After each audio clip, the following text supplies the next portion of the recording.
మీకు అర్థమయ్యేటట్టు చెప్పడానికి ప్రయత్నం చేస్తాను. భోజనం టైంకల్లా ఖచ్చితంగా ముగిస్తాను. తర్వాత ఇంకొక అవకాశం ఇస్తే మేబీ భోజనం చేసిన తర్వాత ఇంకొక సెషన్ కూడా కలిగి ఉన్నాం, అది ఆలోచన చేద్దాం. ఇక్కడ పెద్దలు నిర్ణయిస్తారు. సో మనము గుర్తించుకోవాల్సినటువంటి ఒక ప్రాముఖ్యమైన విషయం ఏంటంటే, దేవుడు కొత్త ఆకాశమును కొత్త భూమిని కలగజేయబోతున్నాడు. అందులో మనము ప్రవేశించడానికి ప్రయాణం చేస్తున్నామా లేదా అన్న విషయాన్ని ఎప్పుడు మర్చిపోకూడదు. కొన్నిసార్లు ఆటంకాలు వస్తుంటాయి.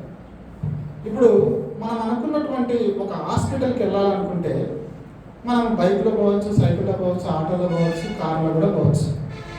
వైజాగ్కి వెళ్ళాలంటే అనేక మాధ్యమాల ద్వారా మనం వెళ్ళచ్చు, అవునా కదండి? అన్నింటిలో ఒకే వేగంగా వెళ్ళొచ్చా? వెళ్ళగలమా? సైకిల్కు దానికి ఒక సామర్థ్యం ఉంది, బైక్ దానికి సామర్థ్యం ఉంది, కారు దానికంటే ఈ సైకిల్ బైక్ కంటే ఎక్కువ శక్తి ఉంది. అంతకంటే వేగంగా పోవాలంటే విమానాల్లో పోవాలి, అన్ని చోట్ల ఉండవు, దానికి సపరేట్ మళ్ళీ ఎయిర్పోర్ట్లు కట్టాలి. సో మనము కొన్ని చోట్లకు వెళ్ళాలంటే కొంత సిద్ధపాటు అనేది ఉండాలి. మనం వెళ్ళొచ్చు గమ్యానికి పలు మాధ్యాలు వాడుకొని, కానీ దానికి సంబంధించినటువంటి మనం ఏ వస్తువును వాడతామో, ఏ పరికరాన్ని వాడతామో దానికి అనుగుణంగానే మనము పోగలం. మన పరలోక రాజ్యానికి వెళ్ళాలంటే కూడా ఖచ్చితంగా మనం వాడాలి, ఒక పరికరాన్ని వాడాలి. మన రక్షణతో విశ్వాసాన్ని వాడాలి. వాడకుండా ఉంటే మనం పోలేము. నాకు రక్షణ ఉంది, నేను సరిగ్గా దాన్ని విశ్వాసంతో మెరుగుపరచుకోలేకపోతే వచ్చినాను అంటే నేను వెళ్ళడానికి కుదరదు. నాకు బైక్ ఉంది, నేను స్పీడ్ బ్రేకర్ చూడలేదు. నిన్న మేము వస్తూ ఉంటే కాశీపట్నం దగ్గరలో బైక్ పడిపోయారు, యాక్సిడెంట్ అయినట్టుగా అనిపించింది అనమాట. అక్కడ చూస్తే కొంతమంది గుంపు కూడా ఉన్నారు. మాకు చీకటి అప్పటికి ఆలస్యం అయిపోతుంది, సార్ ప్రార్థన అనేసి మేము వేగంగా వచ్చేసాము. బట్ అక్కడ ఏదో కొంత గుంపు కూడడం అనేది మేము గమనిస్తూ వచ్చినాము.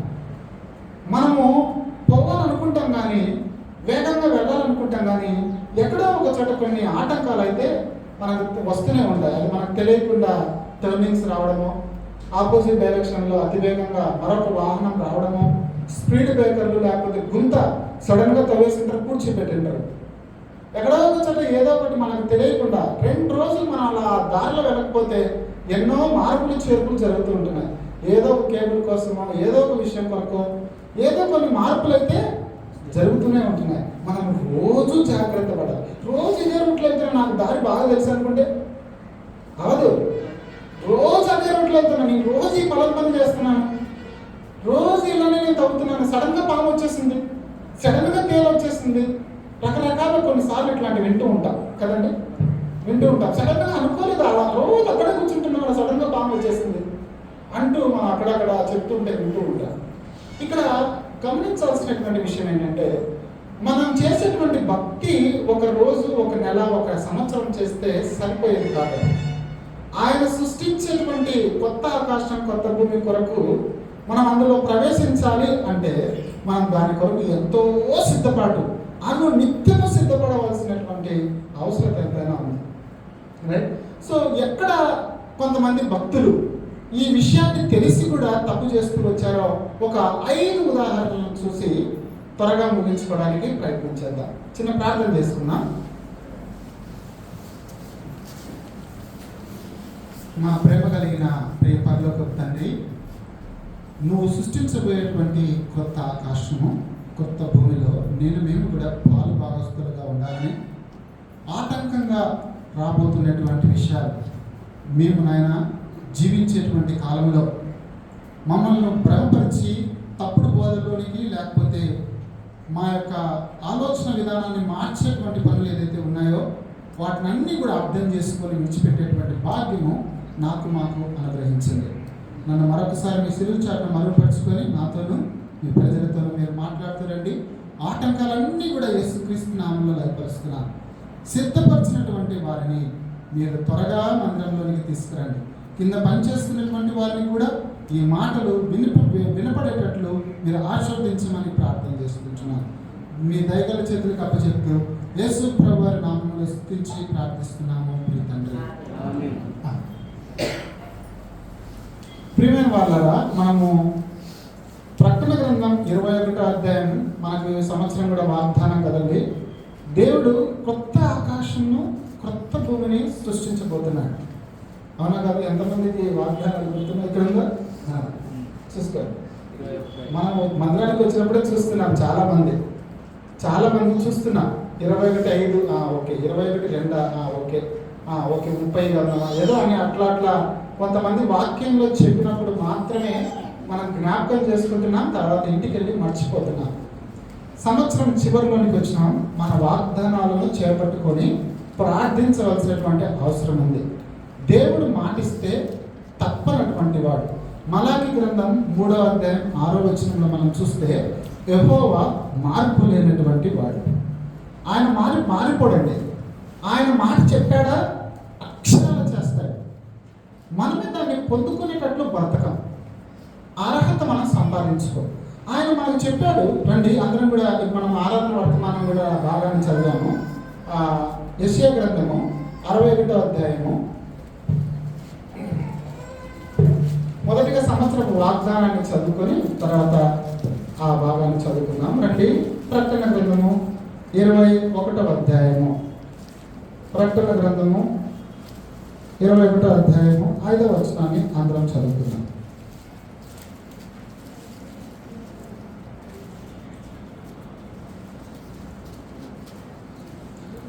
అప్పుడు సింహాసనాసీనుడై ఉన్నవాడు, ఇదిగో సమస్తములో నూతనమైనగా చేయుచున్నానని చెప్పాను. చదవండి. మరియు ఈ మాటలు నమ్మకమును నిజమునై విన్నవి కనుక వ్రాయమని ఆయన నాతో చెప్పుచున్నాడు. ఆయన సమస్తములు నూతనమైనవిగా చేయబోతున్నాడు. అది నమ్మకమైనవి, సత్యమైనటువంటి మాటలు అని రాయని ఆత్మతో ప్రేరేపిస్తూ యోహానుకు చెప్తూ ఉంటున్నాడు. ఒక మాట నమ్మకంగా ఇది చేస్తాను, ఇది సత్యము అని ఎవరైనా చెప్తే మనం నమ్మేస్తాం. ఆ మనిషి ఒక్కొక్కసారి మానవుడైతే ఒక్కొక్కసారి చేయలేడు. కానీ మనం ఆరాధన వర్తమానంలో కూడా చూస్తూ వచ్చినాము. ఆయన మాట ఇస్తే తప్పకుండా చేయగలడు.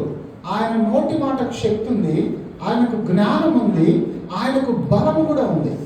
ఈయనేమంటున్నాడంటే నమ్మకముగా. మనం చూస్తే ఈ మాట ఎంత నమ్మకమును నిజమునైనవి గనక వ్రాయమని. ఆయన నూతనమైన కార్యము చేయబోతున్నాను అంటున్నాడు.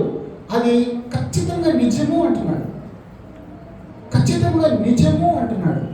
నీకు నాకు నూతనమైన కార్యము చేయాలన్నది ఆయన సంకల్పం. నీకు నాకు దాచిపెట్టినటువంటి మేలు ఇవ్వాలన్నది ఆయన మనస్సు. చాలాసార్లు మనము దాన్ని పొందుకునే ప్రయత్నాలు కొద్దిగా చేస్తాము, ఆగిపోతూ ఉంటాం. పరిపూర్ణంగా మనము ప్రయత్నాలు చేయమండి. అందుకే చాలాసార్లు మన జీవితాలలో ఇంకా ఆశీర్వాదాలు పొందుకోకుండా ఉంటాం, కొదవగా ఉండిపోతూ ఉంటాయి. మన భక్తి జీవితంలో మెరుగు రావాలి, మన భక్తి జీవితానికి అందం రావాలి. చాలాసార్లు నిన్న సాయంకాలం కూడా జొట్టాయిపాలెంలో కొన్ని ఉదాహరణలు జ్ఞాపకం చేసుకుంటా వచ్చినాం. వాళ్ళు క్రైస్తవులుగా ఉంటున్నారు, సమూహంగానే నడుస్తూ ఉంటున్నారు, కానీ మోషేకి వ్యతిరేకంగా బ్రతుకుతూ ఉంటున్నారు. మనం సంఖ్యాకాండం 16వ అధ్యాయంలో మనము ఆలోచన చేస్తే కోరాహు కనపడతాడు అక్కడ. కోరాహు, దాతాను, అభిరాములు వాళ్ళు పోగై మోషేకు 250 మందిని పోగు చేస్తూ వచ్చారు. 250 మంది. భూమి నోరు తెరిచి వాళ్ళందరినీ మింగేసినట్లుగా మనకు బైబిల్ గ్రంథం తెలియజేస్తాము. వాళ్ళందరూ కూడా నిన్న రాత్రి కూడా మనం మాట్లాడుకుంటా వచ్చినాం. వీళ్ళందరూ కూడా ప్రయాణం చేసినటువంటి వారే, ఎర్ర సముద్రాన్ని దాటినటువంటి వారే, మన్నా కురిపించబడినప్పుడు భోజించినటువంటి వారే, చక్కగా దేవుడు మోషేను వాడుకొని అద్భుతాలు చేస్తున్నవన్నీ కూడా కళ్ళారా చూసినటువంటి వారే. కానీ వీళ్ళ యొక్క మనసులో ఏదో ఆ నూతనమైన సృష్టిలోనికి పోకోకుండా ఆటంకపరిచేటువంటి స్వభావాలు ఉన్నాయి.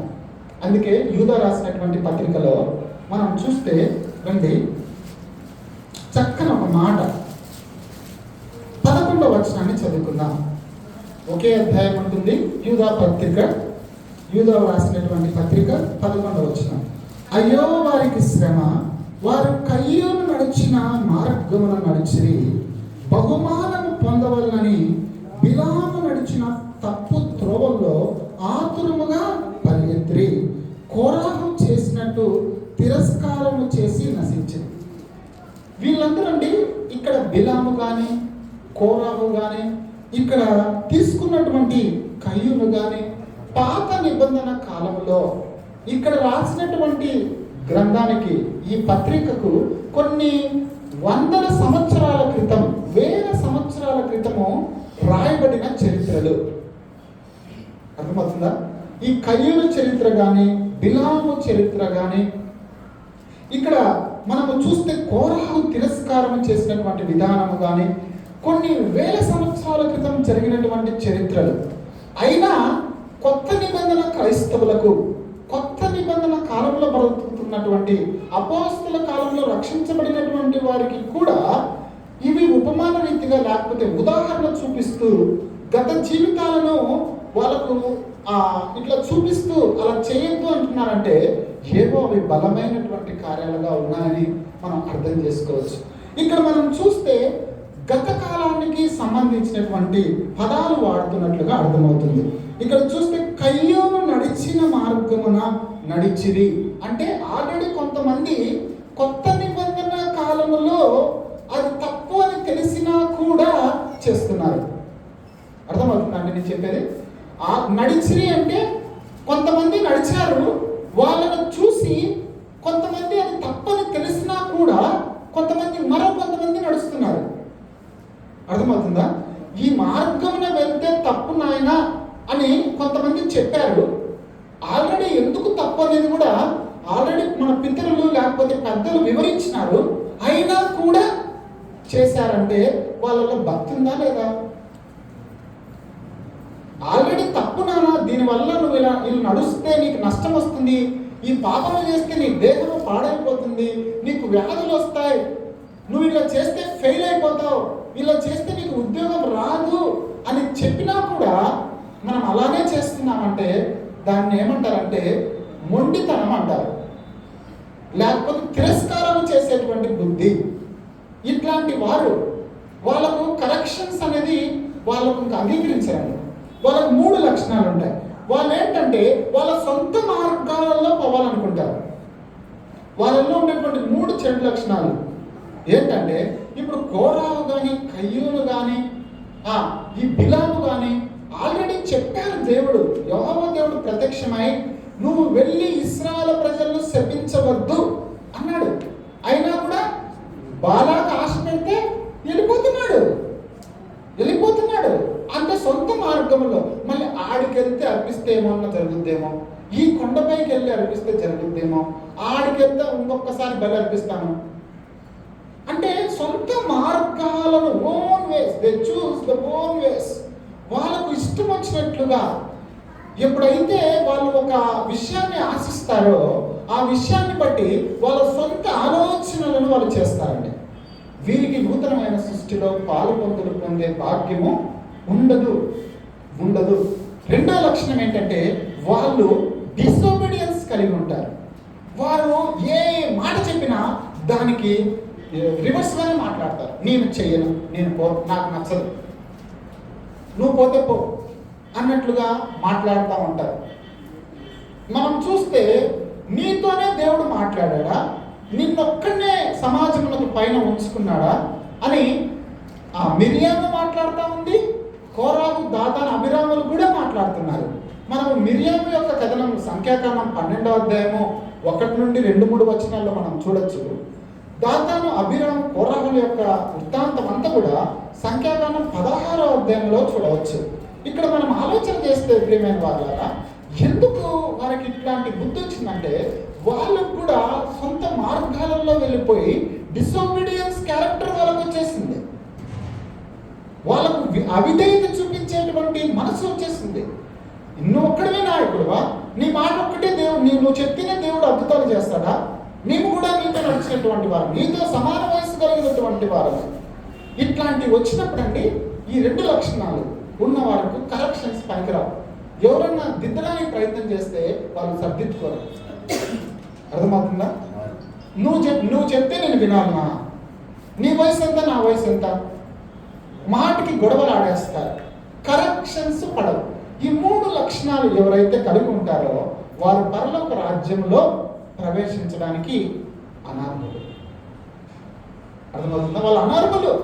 పరలోక రాజ్యంలో ఆ కొత్త ఆకాశము కొత్త భూమి 21వ అధ్యాయము 1-2 వచనాల ప్రకారం ఆయన ప్రకటన గ్రంథం, ఆయన కొత్త ఆకాశము కొత్త భూమిని ఆయన సృష్టించబోతున్నాడు. అది నూతనమైనది, అది నూతనమైనది. మనం యెషయా గ్రంథం 66:2 ప్రకారం అది లయము కాకుండా ఉండేటువంటిది. రండి అందరం కూడా అది అధ్యాయం చదువుకుందాము. ఎప్పుడు అట్లా ఉండవలసిందే కానీ లయము కాకుండా ఉండేటువంటి యెషయా గ్రంథం 66:22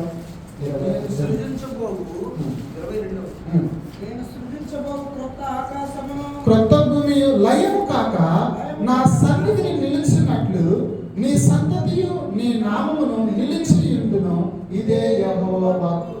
చూడండి, ఈయన ఏమంటాడంటే నేను నూతనమైన సృష్టిని సృష్టించబోతున్నాను, క్రొత్త ఆకాశమును క్రొత్త భూమిని. ఆ స్థలములో నా జీవ గ్రంథంలో నీ పేరు రాయబోతున్నాను. ఆ స్థలం ఎట్లాంటిదంటే లయము కానేటువంటి స్థలం. ఆ స్థలంలో యోహాను సువార్త 14 ప్రకారం ఆయన నీ కొరకు నా కొరకు నివాసాలు కడుతున్నాడు. అవి ఎట్లుండబోతాయంటే యుగ యుగాలు ఉండబోతున్నాయి. లయము కానేటువంటివి, ఎప్పుడు స్థిరముగా ఉండేటువంటివి.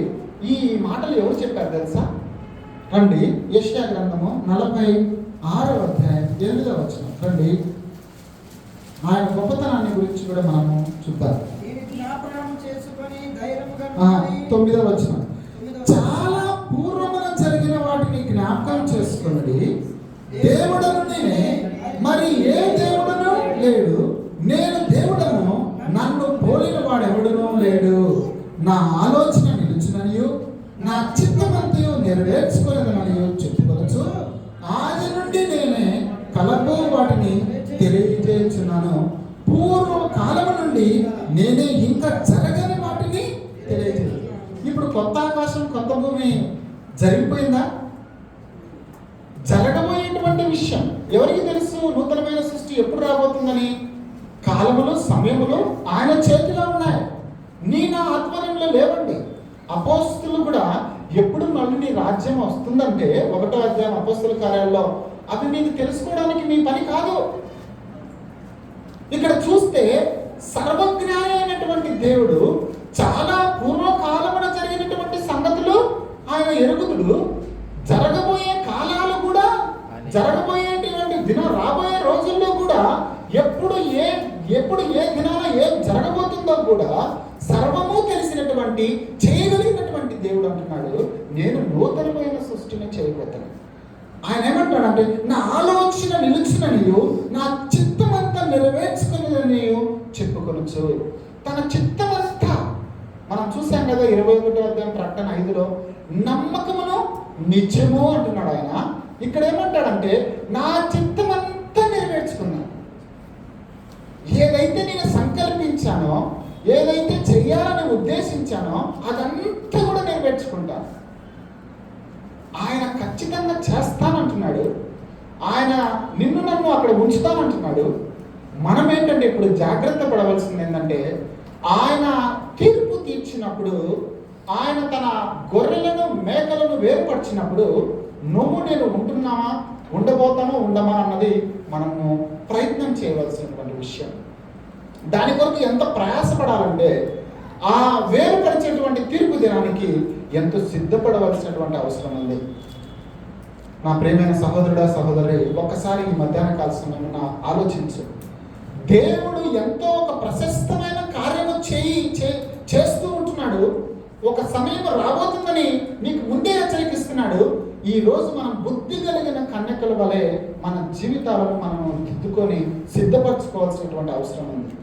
మత్తయి సువార్త 9వ అధ్యాయం, మత్తయి సువార్త 9వ అధ్యాయం అందరం కూడా రండి, మీ బైబిల్ గ్రంథాలు తెరవండి. 16వ వచనం నుండి అందరం చదువుకున్నాం. ఎవడను పాత బట్టకు క్రొత్త బట్ట మాసిక వేయడు, వేసినడల ఆ మాసిక బట్టను వెరటిపరచును, చినుగు మరి ఎక్కువగును. 17వ వచనాన్ని కూడా చదువుకున్నాం. మరియు పాత చిత్తులలో క్రొత్త ద్రాక్షరసము పోయరు.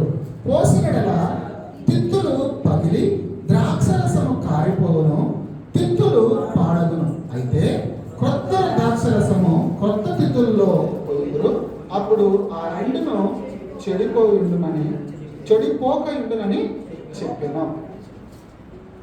ఇక్కడ ప్రియమైన వాళ్ళరా జ్ఞాపకం చేసుకో, మన బ్యాటరీ అయిపోయినట్టు.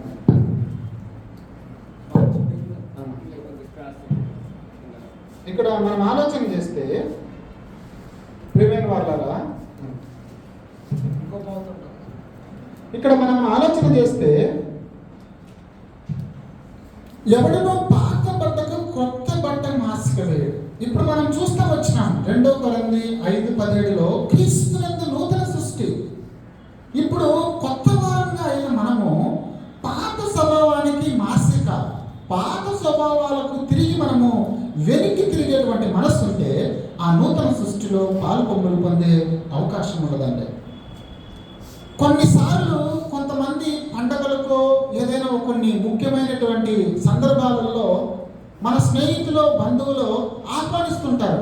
మళ్ళీ ఒక్కసారి దమ్ము కొడదాం కదా, మళ్ళీ ఒక్కసారి ఆ పేటకి వెళ్ళేసి వద్దాం కదా, అక్కడ అందమైనటువంటి వాళ్ళు ఉన్నారు, అందమైనటువంటి వస్తువులు ఉన్నాయి, నేను అక్కడ మందు తాగుదాం కదా, వాళ్ళ ఇంటికి వెళ్ళేసి వద్దాం, వీళ్ళింటికి వెళ్ళేసి వద్దాం, కొద్ది కాలక్షేపం ఉండాలి కదా.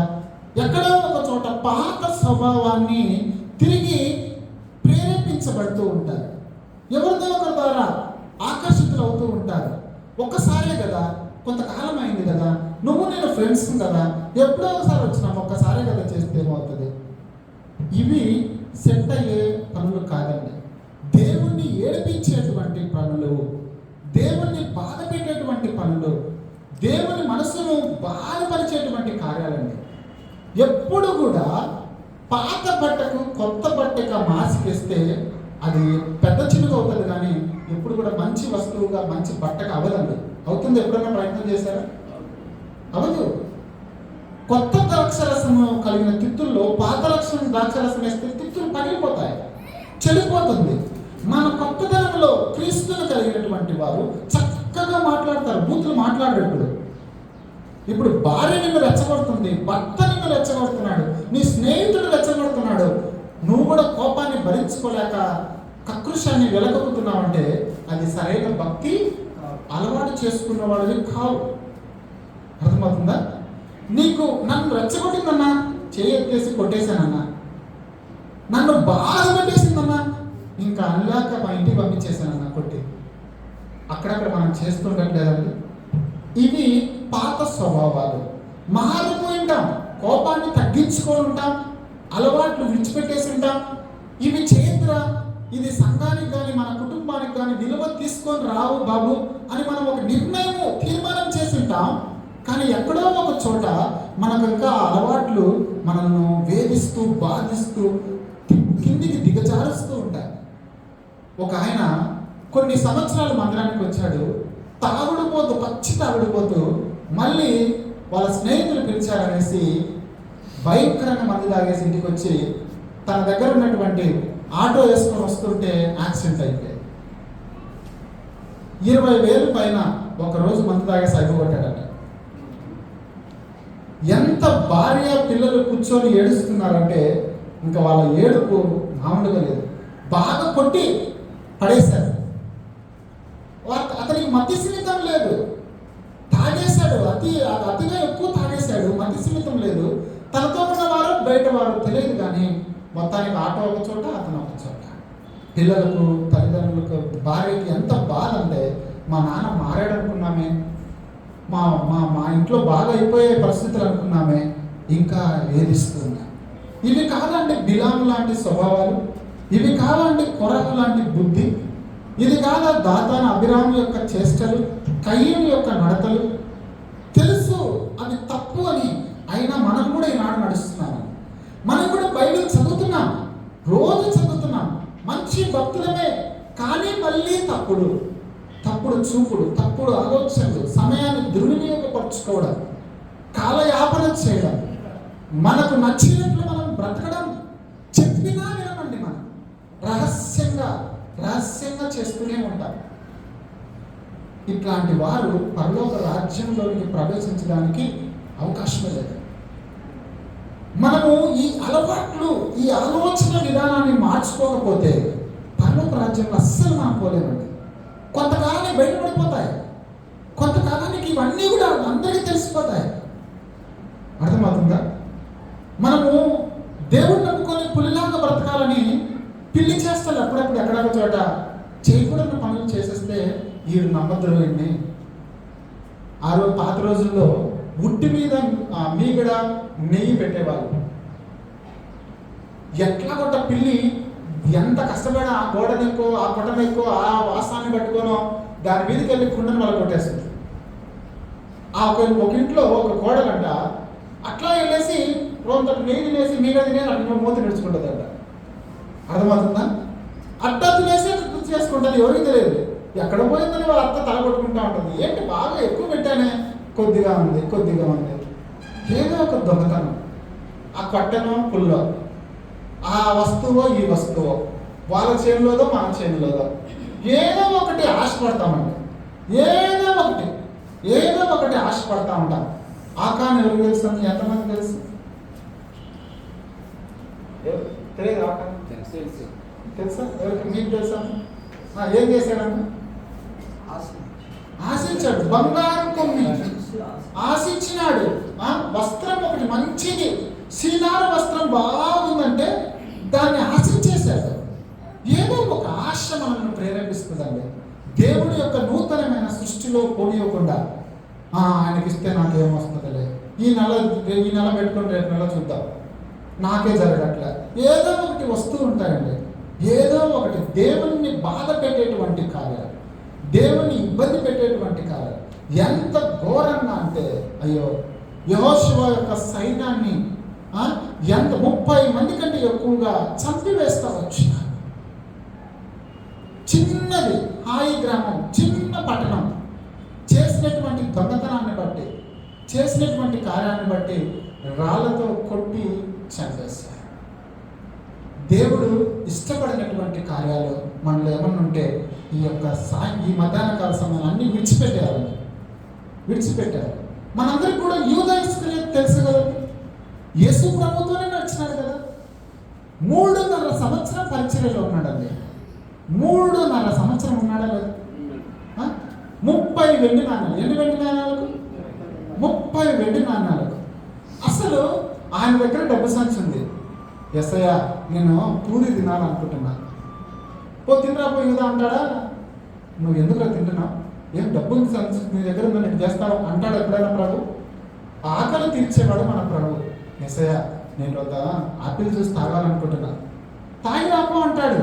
కావాలంటే మన 11 మందికి తగ్గిన వారికి కూడా తీసుకురా అంటాడేమో. కానీ నేను మేడగది ఎక్కడ సిద్ధపరచాలి, పస్కా పండుగ ఎక్కడ చేద్దామంటే ఎదురుగా నీకు గాడిద వస్తుంది, కుండలు మోసుకొని వస్తారు ఇద్దరు. వాళ్ళ ఇంట్లో పెద్ద పెద్ద సామాగ్రితో కూడా సమకూర్చబడినటువంటి గది, మేడగది నీకు చూపిస్తారు. అక్కడ ప్రభువుకి అన్నీ తెలుసండి. ప్రభు నీకు కావాల్సిన పస్కా పండుగ ఎక్కడ చేయాలంటే అన్నీ చెప్తారు. నీకు కావాలంటే జ్యూస్ కాదు, ఆహారం కాదు, బిర్యానీ కాదు, ఏదైనా నీకు ఇస్తాను ఆయన. వివరాలతో సహా ఆ పని చేయి, నీకు పొందుకుంటా. ఈ కష్టపడిట్లా నీకు నేను దీవిస్తా, అన్నీ ఆయన చెప్పగలడు, చేయగలడు. మనము తప్పుగా మనం మత్తయి సువార్త 26వ అధ్యాయంలో చూస్తే ఆ పరిసయ్యులు, శాస్త్రులు, ప్రధానులందరూ కూడా మాట్లాడుకుంటున్నారు. ఇతనికి అది అనుకూలంగా అయిపోయింది. ఆశించాడు 30 వెండి నాణ్యాలు కావాలి, ఒప్పందం కుదుర్చుకున్నాడు, వచ్చేసాడు. ఒక్కొక్కసారి కొన్ని డబ్బులు బట్టో లేకపోతే కోరికలు బట్టో మన చూపులు తలంపులను బట్టో చెయ్యకూడనటువంటి పనులు మనం చేసి దేవుని సిరివేస్తున్నాం. పేగులన్నీ బయటకు వచ్చేసి ఎక్కడ చచ్చిపోయాడండి? ఉరేసుకొని చచ్చిపోయి పేగులన్నీ బయటకు వచ్చేసాడు. అయ్యో ఎంత దారుణమైనటువంటి జీవితం. దేవుడు నిన్ను నన్ను చంపాలనుకోవట్లేదండి. నూతనమైన సృష్టిలో ఆయన నిన్ను నన్ను ఉంచుకోవాలనుకుంటున్నాడు.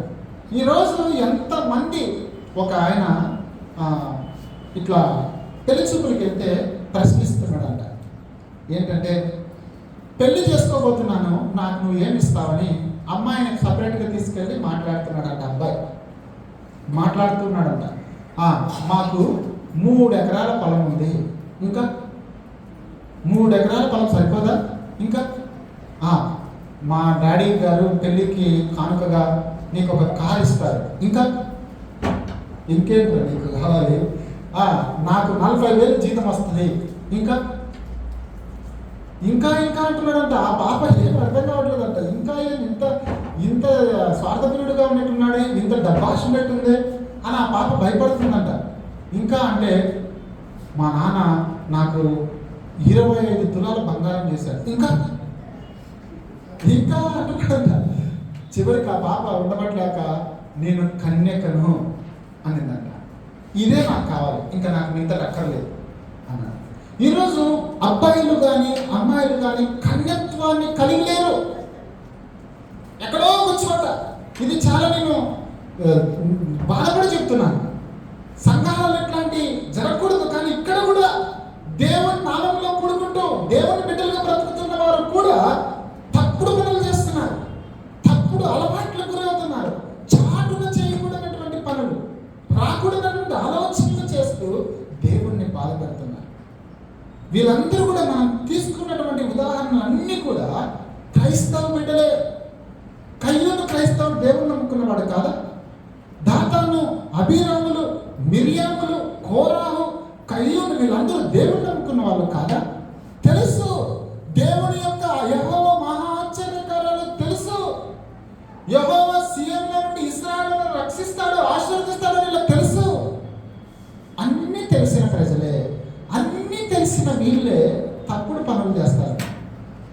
క్రైస్తవుడికి ఇప్పుడు మంచివే తెలుసు, చెడ్డవే తెలుసు. ఎలా మంచి మార్గం, ఏది మంచి మార్గమో చెడ్డ మార్గమో తెలుసు అండి. అయినా మనమే చేస్తాం.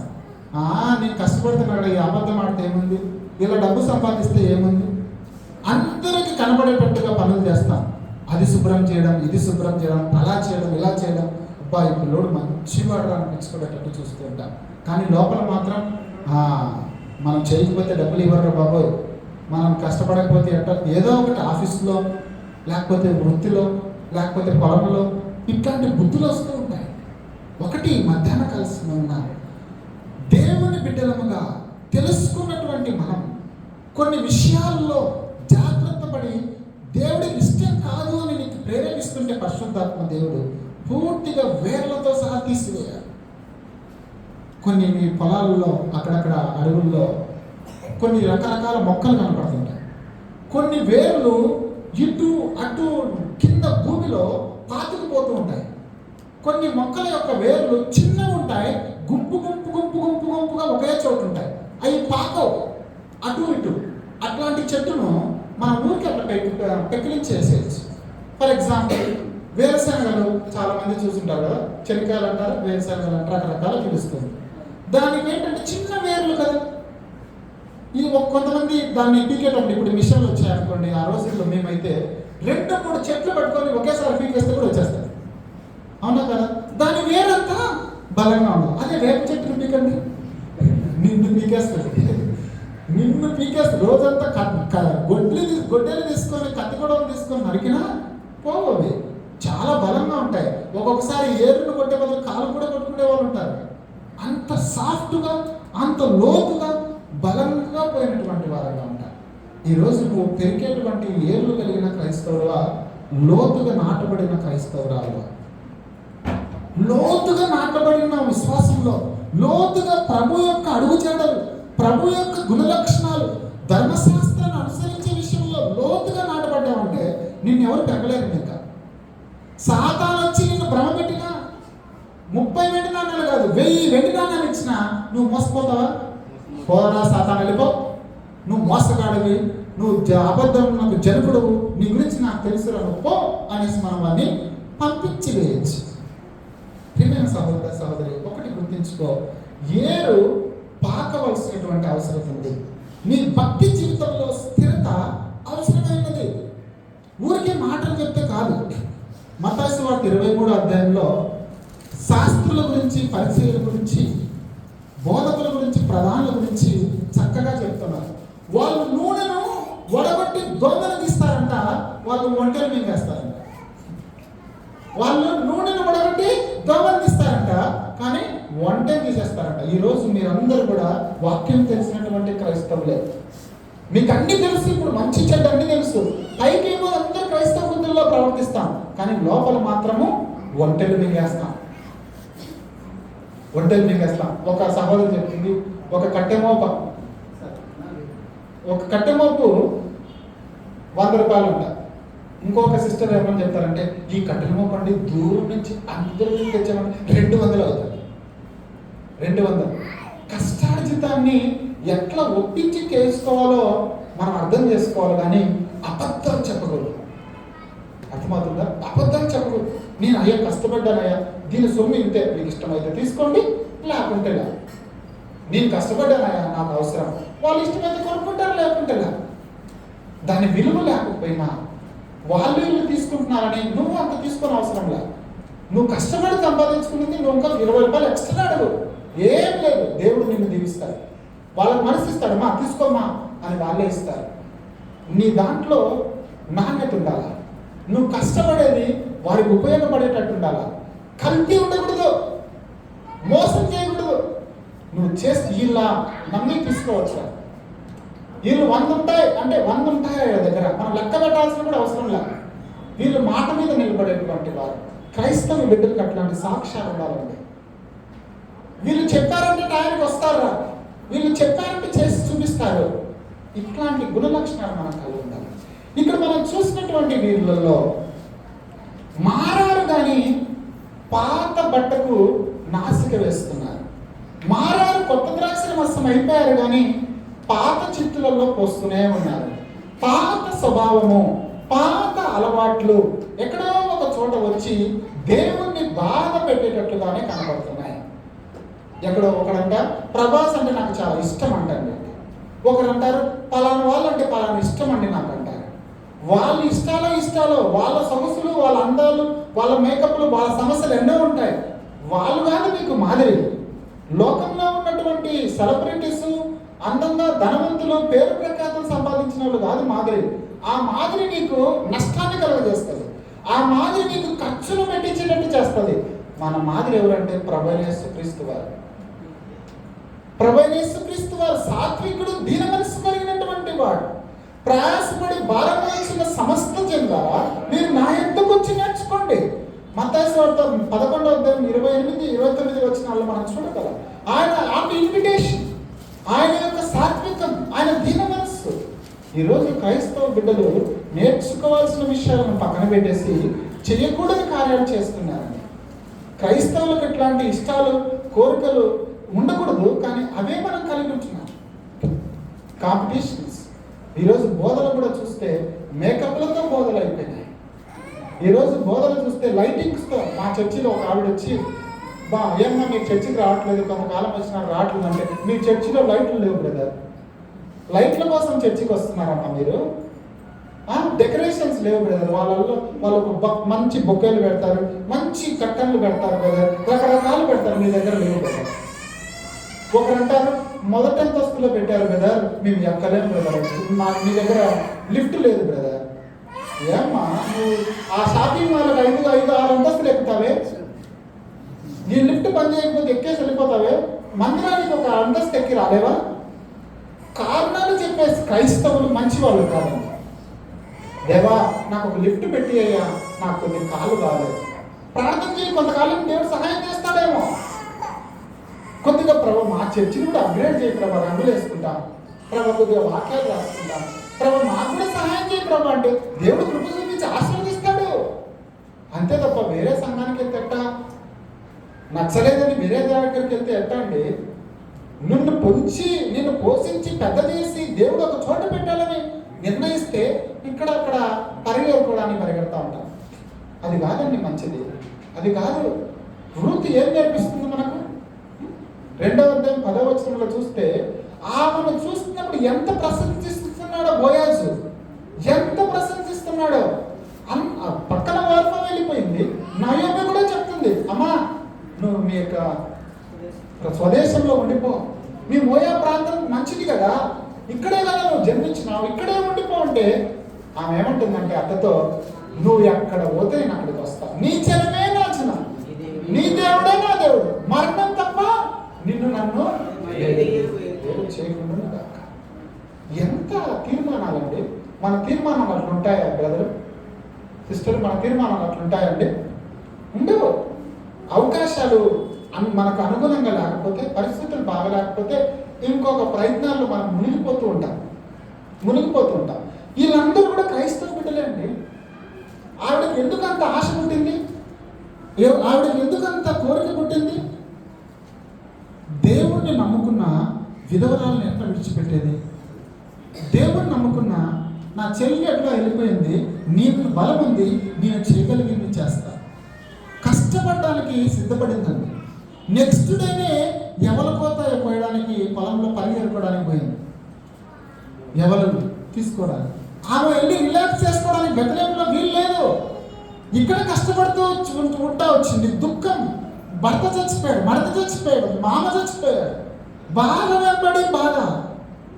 అక్కడికి వెళ్ళి సరే కొంతకాలం రెస్ట్ తీసుకుందామంటే రెస్ట్ తీసుకోవడానికి వీల్లేదు. వెంటనే ఆ రోజుకి వెళ్ళకపోతే వాళ్ళకు పూట గడిచే పరిస్థితులు లేవు. ఈరోజు దేవుడు మనల్ని ఆశీర్వాదాల మధ్యలో ఉంచాడండి. ఈరోజు ఆశీర్వాదాల కొరకు సిద్ధపడి పొందుకోవడానికి ఇష్టపడుతున్నామా? ఏదైనా నీలో కొరత ఉంటే, ఏదైనా లోటు ఉంటే ప్రభు తీర్చడానికి సమర్థుడు, ప్రభు ఇవ్వడానికి సమర్థుడు. నిన్న కూడా వాక్యంలో జుట్టాడపాలెంలో కూడా ఈ మాట చెప్తా వచ్చినాను. సెలోపెహేదు కుమార్తెలు 5 పురుషులు లేరు, కుమారులు లేరు ఆయనకు, సెలోపెహేదుకు. వాళ్ళ కుమార్తెలకు ఉన్నటువంటి ఒక గొప్ప వాంఛ ఏంటంటే, మా తండ్రి యొక్క పేరు మాస్కోనేలా, మా సహోదరులతో పాటు మాకు కూడా ఆస్తిని స్వాస్థ్యమును పంచిపెట్టండి, మాకు కూడా బాగానివ్వండి. దాని గురించి రకరకాల తలంపులు అనేక సార్లు ధ్యానిస్తుంటే ఎంతో ఆత్మీయమైన పురుకొల్పు. ప్రియమైన వాళ్ళు ఒకటి గమనించండి, వాళ్ళు ఏదో ఒక విషయాన్ని వాళ్ళు నేర్చుకున్నారు. వాళ్ళ కుటుంబ ప్రార్థనలోనూ, వాళ్ళ భక్తి జీవితంలోనూ, బైబిల్ చదివేటప్పుడు నేర్చుకున్నారు వాళ్ళు. మేము కూడా కానానులోకి పోతే మాకు కూడా స్వాస్థ్యం కావాలి, మేము కూడా పొందుకోవాలి. అయ్యో మాకు అన్నదమ్ములు లేరే, మాకు అన్న లేడు, తమ్ముడు లేడే, మేము పొందుకోలేమా? ఆడవాళ్ళమే 5 మంది కూడా. మనకు సంఖ్యాకాండం 27వ అధ్యాయంలో మనం చూస్తే ఈ కథనం అంతా మనకు కనబడుతుంది. 1 నుండి 3 వచనాలు సంఖ్యాకాండం. మనకు సమయం అయిపోయింది, వేగంగా ముందుకెళ్ళడానికి ప్రయత్నించారు. 27వ అధ్యాయం సంఖ్యాకాండం 1 నుండి 3 వచనాలు చూస్తే 5 మంది సహోదరులు మోషే దగ్గరికి, ఎలియాజరు దగ్గరికి వెళ్ళి మాకు కూడా స్వాస్థ్యాన్ని పంచిపెట్టండి. అది చట్ట ప్రకారంగా న్యాయమైనది కాదు, దేవుడు చేయమన్న పని కాదు. అయినప్పటికీ వాళ్ళందరూ కూడా కలిసి వచ్చి మోషే దగ్గర అడిగినప్పుడు మోషే ప్రార్థన చేశాడు. ప్రభువా ఏం చేయమంటావంటే, ఆ 5 మంది సహోదరులు ప్రార్థన చేసేది, అడిగేది యుక్తమే. 6వ వచనంలో మీరు చూస్తే వాళ్ళు అడిగినది యుక్తమే, యెహోవా దృష్టికి యుక్తముగా కనపడిందంట. నువ్వు మనస్ఫూర్తిగా దేవా నా కష్టాల జీతాన్ని ఆశీర్వదించు, ప్రభు నా కుటుంబం ఇది, నాకు అక్కరిది, నా అవసరం ఇది అని నేను కానీ మనస్ఫూర్తిగా ప్రభువుని అడిగితే అండి, ఆయన మన అక్కర తీరుస్తారండి. మనం అనుకూలము కాకపోయినప్పటికీ, చట్టము దానికి అనుమతించకపోయినప్పటికీ, నీ యొక్క పరిస్థితి, నీ బ్యాక్గ్రౌండ్ దానికి అనుమతించకపోయినప్పటికీ నిన్ను నన్ను ప్రభు తీరుస్తాడు. నేను మంచి ఆశ కలిగి ఉండాలి. వాళ్ళల్లో మరొక లక్షణం ఏంటంటే, మా నాన్నగారు ఎడారిలో చనిపోయాడు, మా నాన్నగారు కోరావు తిరుగుబాటు చేసినటువంటి వారి గుంపులో లేరు. వాళ్ళ నాన్న యొక్క భక్తి జీవితం తెలుసు, వాళ్ళ నాన్న యొక్క మరణం తెలుసు, వారి యొక్క కోరికలు తెలుసు, చట్టం ఏంటో తెలుసు. అన్నీ తెలిసినటువంటి వీరు మంచి విషయమై వాళ్ళు మంచి తీర్మానం చేశారు. కొంతకాలానికి పెద్దలందరూ గోత్రానికి, ఆ మనష్య గోత్రం యొక్క పెద్దలు వాళ్ళందరూ వచ్చి, అయ్యా ఆడపిల్ల వాళ్లకు స్వాస్థ్యాన్ని మగపిల్ల వాళ్ళతో సమానంగా పంచిపెట్టమన్నావే, ఈ యోసేపు గోత్రమైన మనష్య గోత్రపు వారికి, పిల్లలైన వీరికి ఆస్తి పంచి పెడతాం, వీళ్ళ తండ్రి యొక్క స్వాస్థ్యాన్ని ఇస్తాం. ఓకే, వీరు వేరే గోత్రపు వారిని పెళ్లి చేసుకుంటే సునాద సంవత్సరం వరకు వాళ్ళు ఉంటే ఈ భూములు, ఈ ఆస్తులన్నీ వాళ్ళ అయిపోతాయి కదా అన్నటువంటి ఫిర్యాదును తీసుకొని వచ్చినారు. మళ్ళీ కనిపెట్టి ప్రార్థన చేసి చెప్పినప్పుడు, అమ్మా స్త్రీలు మీరు మనస్సే గోత్రంలోనే పెళ్లి చేసుకోవాలి, వేరే గోత్రంలో పెళ్లి చేసుకోవద్దంటే ఆ ఆటంకాన్ని కూడా ఒప్పుకున్నారు వాళ్ళు. ఆటంకాన్ని, ఆ షరతులు కూడా, ఆ కండిషన్లు కూడా ఒప్పుకున్నారు. వాళ్ళ ఇష్టాలన్నీ పక్కన పెట్టారు. అంటే బలంగా ఆ స్వాస్థ్యం మీద వాళ్ళకు మనసు ఉందండి. బలంగా నేను ఏ పరిస్థితులు, ఏ ఆటంకాలు వచ్చినా కూడా ఆ స్వాస్థ్యాన్ని నేను సంపాదించుకోవాలి. అక్కడ నేను ఖచ్చితంగా పాలుతేనే దేశంలో కనపడాలి, మా నాన్న యొక్క పేరు మార్చుకోకూడదు. ఈరోజు యేసు ప్రభు బిడ్డలంగా ఆ నూతనమైన సృష్టిలో కనబడాలన్నటువంటి వాంఛ నీకుందా? ఖచ్చితంగా నేను, నా బిడ్డలు మేము అక్కడ ఉండాలన్న ఆశ ఉందా అండి? చాలా మందికి ఉండట్లేదండి, చాలా మందికి ఉండట్లేదు. ఊరికే మనము క్రైస్తవులుగా బతికేస్తున్నాం కానీ క్రైస్తవ లక్షణాలు మనం కలిగి ఉండట్లేదు. దావీదు భక్తుడు అంటున్నాడు కీర్తనల గ్రంథం 63:4-5లో, నిన్ను రాత్రిపూట జ్ఞాపకం చేసుకుంటే, రాత్రి నిన్ను ధ్యానించాలనుకున్నప్పుడు నాకు కొవ్వు మెదడు దొరికినట్లుగా ఉన్నది. దేవునితో గడిపేటువంటి ఆశ నీలో పుడుతుందా? దేవునిలో గడపాలన్న తృష్ణ నీలో కనపడుతున్నదా? దుప్పి నీటి వాగుల కొరకు ఆశపడినట్లు యెహోవా నా ప్రాణము తృష్ణపరుచున్నదన్నటువంటి భక్తి కనపరిచే వారంగా ఉన్నామా? ఊరికే వాక్యాలలో కీర్తనల గ్రంథం 84:10 రాసి పెడతా ఉంటారు. యెహోవా ఆవరణంలో ఒక దినం గడుపుట 1000 దినముల కంటే శ్రేష్టం అంటారు. కానీ మన జీవితంలో గడిపే దినాలు ఎక్కడ? గడపం మనం. అసలు వస్తాను, కొన్ని గంటలు అంటే మందిరంలో గడిపేసి ప్రైజ్ ది లార్డ్ భోజనాలు చేయడానికి మాత్రం వచ్చి వెళ్ళిపోతా ఉంటారు. ఎక్కడంటే మనం గడుపుతున్నాం? ఆయన ఆవరణంలో నెలకు కొంత సమయం గడుపుదాం. ఆదివారం కాకుండా ఏదైనా వెళ్ళి ఆయన మందిరంలో పని ఉంటే పని చేద్దాం, లేకపోతే మోకరించి కొద్దిసేపు ప్రార్థన చేసుకుందాం, లేకపోతే నీ ఇంట్లో దూరంగా నువ్వు ఉంటే, మందిరానికి రాలేని పరిస్థితిలో ఉంటే ఇంట్లో కూర్చొని దేవుని సన్నిధిలో గడిపేటువంటి ఆలోచనలు ఉన్నాయి. నేను పెళ్లి వర్తమానంలో వాక్యం ఇస్తా ఉంటే ఆ పాస్టర్ గారు ఇట్లా చెప్పారు. వాళ్ళ ఇంటికి వెళ్ళాడంటే పెళ్లి కూతురు తరపున పాస్టర్ గారు ఇట్లా అన్నారు, పెళ్లి కొడుకేమో మా తరపున ఉండి మేము నడిపించే సంఘానికి వచ్చేటువంటి బెదరు, పెళ్లి కూతురు సంఘానికి, ఆ పెళ్లి కూతురు సంఘంలో ఉన్నటువంటి సేవకులు ఈ సాక్ష్యం చెప్తా వచ్చినారు. ఒకరోజు ఆ పెళ్లి కూతురు ఇంటికి వెళ్ళాడంట నిశ్చితార్థం అయిన తర్వాత. ఆమె అన్నదంట, ఆల్ నైట్ ప్రేయర్ చేశాం బ్రదర్ ఈరోజు రాత్రి. అంటే ఏ సంఘానికి వెళ్ళిపోయింది కూడా? మా సంఘంలో ఆల్ నైట్ ప్రేయర్ లేదే, ఎక్కడికి వెళ్ళిపోయింది పాప? అయ్యో పెళ్లి చేద్దామని నిశ్చితార్థం చేశామే, ఎక్కడికి వెళ్ళిపోయిందని కంగారు పడిపోయాడంట. అప్పుడు అన్నామంట, బ్రదర్ నేను చేసుకోబోయే ఆయన ఆన్లైన్లో, ఆయనేమో బెంగళూరులో ఆల్ నైట్ ప్రేయర్ ఉన్నాడు, నేనేమో లైవ్లో ఏకీభవించిన, నేను ఎక్కడికి వెళ్ళలేదు బ్రదర్. గడపాలన్న ఆశ ఉంటే ఏదో ఒక విషయంలో గడపచ్చు. కొన్నిసార్లు నీ ఆరోగ్యం సహకరించకపోయి నీ పనుల వల్ల రాలేకపోతే మళ్ళీ అవకాశాన్ని కలగజేసుకొని, ప్రభా ఇదిగో ఈ వారానికి నేను పోలేకపోతా వచ్చిన. సహోదరులు చెప్తా వచ్చిన, ఇంట్లో 4 ఉంటే ఒకరు మాత్రం ఖచ్చితంగా ఇంటి దగ్గర ఉండాల్సిందంట, 3 మాత్రం మందిరానికి రాగలుగుతారంట. కొన్ని పరిస్థితులు డిపెండెన్సీస్ వచ్చాయి. అయ్యా నేను రాలేకపోయినా, ప్రభా నన్ను క్షమించు, అయ్యా వచ్చే వారం నేను పెందలకడనే పోతా, నేను వెళ్ళి నిన్ను ఆరాధిస్తా, నా పనులు నేను చేస్తానయ్యా. ఆ సమర్పణ ఉందా అమ్మా మీకు? ఆ సమర్పణ ఉందాయా మీకు? దేవుని బిడ్డలుగా కొన్ని ప్రభు మెచ్చుకునదగిన లక్షణాలు కలిగి ఉండాలని, ప్రభు మనల్ని అంగీకరించదగినటువంటి భక్తి మనం చేయాలి. బలా నమ్మకమైన మంచి దాసుడా, ఈ కొంచెంలో నమ్మకంగా ఉన్నావు కనుక నా సంతోషంలో పాలుపొందులు పొందు. విందు ప్రభు సిద్ధపరిచి ఉంటాడండి. విందు ప్రభు మన కొరకు సిద్ధపరిచి ఉంటున్నాడు. ఆ నూతనమైనటువంటి సృష్టిలో, ఆ సమస్తం నూతనంగా చేయించున్నాను అన్నటువంటి దాంట్లో మనకు ఆనందం ఉంది. బంగారు యొక్క వీధుల మధ్యలో మనం నడవబోతున్నాం. అక్కడ సూర్యుడు చంద్రుడు లేడు, పగలు రాత్రి లేవు. ఆయన ముఖకాంతే సూర్యుని కంటే ఎక్కువ తేజస్సు కనబడుతుంది. మనము ప్రకటన గ్రంథం 21, 25, 26, 27 వచనాలు ఈ కథనాలన్నీ మనం చూడొచ్చు. స్ఫటికము పోలినటువంటి రాజ్యం, అద్దాల రాజ్యం, మెరీచున్నటువంటి రాజ్యం. ఆ రాజ్యంలో ఏడుపులు కన్నీళ్లు లేవు, వ్యాధులు లేవు.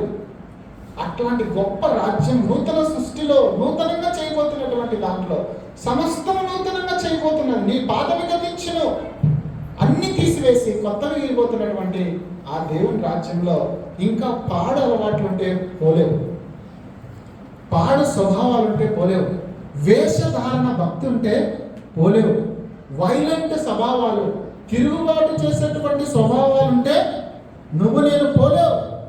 డిసోబీడియన్స్ 3 మాటలు చూస్తూ వచ్చిన వాళ్ళ సొంత మార్గాల్లో వెళ్ళిపోతారు, వాళ్ళు డిసోబీడియన్స్ చేస్తూ ఉంటారు, వాళ్ళ కరెక్షన్స్ సెట్ అవ్వవు. ఎన్ని కరెక్షన్స్ చేసినా వాళ్ళకి సెట్ అవ్వదు. వాళ్ళ కోసం ప్రయాణం ఆగాల్సింది 7 రోజులు. కుష్ఠరోగం పోయినంత వరకు, కుష్టి పోయినంత వరకు ఆగిపోవాల్సిందే, మనం నష్టపోవాల్సిందే. ఊరంతా చాలా తలపై నొప్పి చేస్తారు వాళ్ళ వల్ల. ఊరికంతా చెడ్డ పేరే. బా మీ ఊరా, వాడా, అమ్మో మీ ఊరోడు కదా, అమ్మాయి మీ ఊరిది కదా, అయ్యో వాళ్ళ వల్ల ఊరందరికీ చెడ్డ పేరే. ఆ సంఘానికి వెళ్తుంది కదా పాప, అయ్యో వాళ్ళ అయ్యో అన్నట్టుగా. మన భక్తిలో కొద్దిగా నాణ్యత పెంచుకోవాలి, మన వేగాన్ని కొద్దిగా పెంచుకోవాలి. అర్ధపర్థం లేకుండా ఇష్టం వచ్చినట్టు మనం బ్రతుకుంటే మనకు శిక్ష తప్పదు. ఎవరైనా ఇక్కడ కూర్చున్న వాళ్ళు యూద ఇస్కరియోతు ఉంటే, ఎవరైనా కయ్యను, కోరావు, ఆ అభిరాము, దాతాను ఎవరైనా ఇక్కడ ఉంటే నాలో నుండి వెళ్ళిపో, ఇక మీద నేను చెయ్యను, ఇట్లాంటి పాడు పనులు, ఇట్లాంటి పాడు విషయాల్లో నేను చోటు ఇవ్వను అని మనము సరిదిద్దుకోవాల్సినటువంటి అవసరం ఉందండి. చేద్దాం అందరం ఒక మంచి తీర్మానం. సో దయచేసి అందరం కూడా మోకరిద్దాం.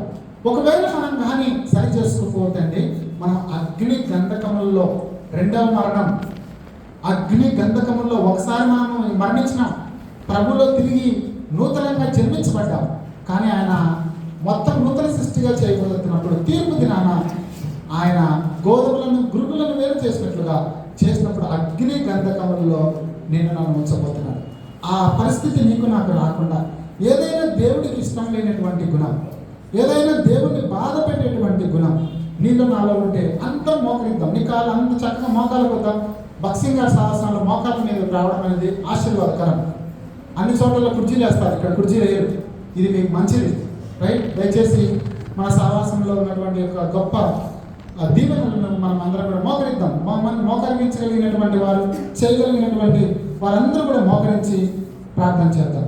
ఏదైనా లైంగిక సంబంధమైనటువంటి దేవుణ్ణి బాధ పెట్టేటువంటి లక్షణాలు, సెక్సువల్ ఇమ్మారాలిటీ నీలో ఉందేమో, దేవుణ్ణి బాధ పెట్టేటువంటి సదము గొమొర్రా లాంటి స్వభావాలు, మికాలు లాంటి గృహదేవతను పెట్టుకునేటువంటి రాహేల్ లాంటి స్వభావాలు నీలో ఉన్నాయేమో,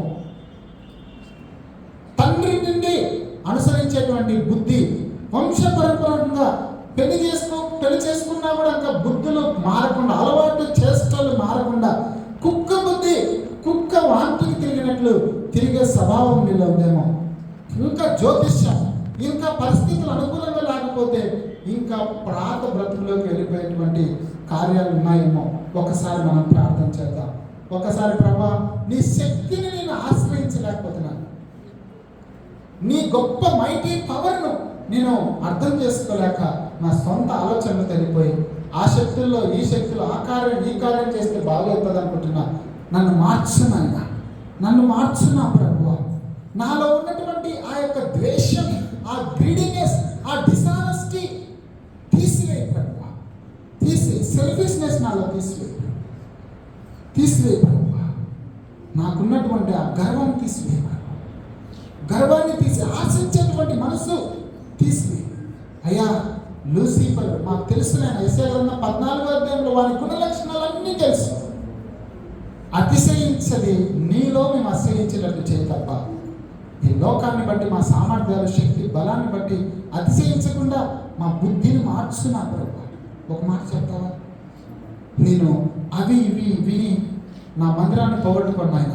తప్పుడు బోధలకు, తప్పుడు మాటలకు, తప్పుడు ఇన్ఫర్మేషన్కు నేను చోటు ఇవ్వను ప్రభువా. నేను వినేది ఏదో శ్రద్ధగా ఆలకిస్తాను. నేను ఆలకించి ఏది మంచిదో అది చేస్తాను. తమ్ముడా, చెల్లి, నీ ముందుట తలుపు దేవుడు తెరిచినాడు, ఎవరు మూయలేరు. నీ హృదయం అని తలుపు తడుతున్నాడు. ప్రభు నీతో మాట్లాడుతున్నాను, నేను ఆశీర్వదించాలనుకుంటున్నాను. ఒక నిమిషం మోకరించి, ప్రభువా నా జీవితాన్ని ఈరోజు వెలిగించినాయి, నన్ను బాగు చేయి ప్రభువా, నేను కూడా నీ స్వాస్థ్యమును కావాలని కోరుకుంటున్నాను, నేను కూడా ఆశీర్వదించబడిన దానిగా, ఆశీర్వదించబడిన వాడిగా బ్రతకాలనుకుంటున్నాను. నా దరిద్రాన్ని తీసివేయి ప్రభువా, నా పేదరికాన్ని తీసివేయి ప్రభువా, నా అప్పులు తెచ్చిన ఆయన, నా రోగాన్ని స్వస్థపరిచిన ప్రభువా, నన్ను బాగు చేయి. ఒక మాట చెప్తావమ్మా, నీ బ్రతుకుని ఈరోజు మార్చాలని ప్రభు ఉన్నాడు, నిన్ను ఆశీర్వదించాలనుకుంటున్నాడు. ఒక నిమిషం ప్రార్థన చేద్దాం, ఒక నిమిషం ప్రార్థన చేద్దాం. ఎక్కడైనా సహోదరులను క్షమించకుండా ఉంటే, విరోధ భావం ఉంటే, ప్రభువా నేను క్షమిస్తున్నాను నాయన, నా పొరుగు వారి మీద నేను ఏ దేశాన్ని నేను ఉంచుకోలేదయ్యాక, అందరిని నేను ప్రేమిస్తానయ్యా, నన్ను క్షమించు. ఒక నిమిషం కన్నీటితో, ప్రభువా నన్ను మార్చు, నాతో మాట్లాడినందుకు వందనాలు ప్రభువా అని ఒక్క నిమిషం ప్రభు పాదాలు పట్టుకొని, అయ్యా నన్ను బాగు చేయ, నన్ను దాటి వెళ్ళొద్దయ్యా, నీ సన్నిధి లేకుండా నన్ను తీసుకెళ్ళొద్దు నాయనా, ఎక్కడికి వెళ్ళినా నీ సన్నిధితో వెళ్ళాలి ప్రభువా. సమస్యలు వచ్చినా నేను విజయం పొందుకోవాలి కానీ నశించిపోకూడదు నాయన, ఓడిపోకూడదు. నన్ను చూసిన వారు నేను చూడాలి ప్రభువా, నన్ను బట్టి నీ నామానికి సిగ్గు కలగకూడదు నాయన. నన్ను జ్ఞాపకం చేసుకో ప్రభువా, నన్ను జ్ఞాపకం చేసుకో. దేవుని దాసులు చివరిపల్లిలో చిరువలస ఉదయం చేస్తున్నాను. దేవుడు రాజు వచ్చి ప్రార్థన చేస్తాను.